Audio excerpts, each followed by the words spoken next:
ব্যাঙের খামার করে ভাগ্য বদলেছে এক সিরীয় উদ্যোক্তার। যুদ্ধ শেষে নিজ গ্রামে ফিরে হাজার হাজার ব্যাঙের একটি খামার গড়ে এখন রপ্তানির স্বপ্নও দেখছেন তিনি। সিরিয়ার হামা অঞ্চলের বাসিন্দা হাসান দুলাইমি গৃহযুদ্ধের সময় আশ্রয় নিয়েছিলেন তুরস্কে। সেখানেই ব্যাঙ চাষের অভিজ্ঞতা অর্জন করেন তিনি। দেশে ফিরে আশপাশে বিপুল সংখ্যক ব্যাঙ দেখে শুরু করেন ব্যতিক্রমী এই খামার। ব্যাঙ চাষের ধরনটা আমি তুরস্ক থেকেই পেয়েছি। 2014 থেকে 2019 সাল পর্যন্ত সেখানে কাজ করার সময় এ বিষয়ে অভিজ্ঞতা অর্জন করি। এই অভিজ্ঞতা কাজে লাগিয়ে দেশে ব্যবসা শুরু করেন তিনি।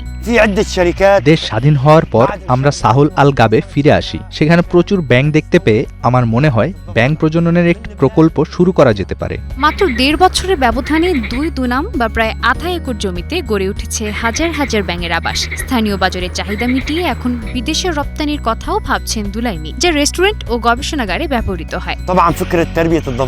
লেবানন ও তুরস্কের কয়েকটি প্রতিষ্ঠান আমাদের সঙ্গে যোগাযোগ করেছে ব্যাঙ আমদানির আগ্রহ নিয়ে। ব্যাঙ শুধু খাবার হিসেবে নয়, বিভিন্ন রেস্টুরেন্ট ও বৈজ্ঞানিক গবেষণাগারেও ব্যবহৃত হয়। বিশেষজ্ঞদের মতে ব্যাঙ শুধু অর্থনৈতিকভাবে লাভজনক নয়, পরিবেশের ভারসাম্য রক্ষাতেও গুরুত্বপূর্ণ ভূমিকা রাখে। পোকামাকড় নিয়ন্ত্রণ থেকে শুরু করে জলাভূমির খাদ্যচক্র সবখানি রয়েছে এর অবদান। তাই সঠিক নিয়ম মেনে পরিচালিত হলে ব্যাঙের খামার হতে পারে লাভজনক ও পরিবেশ বান্ধব উদ্যোগ।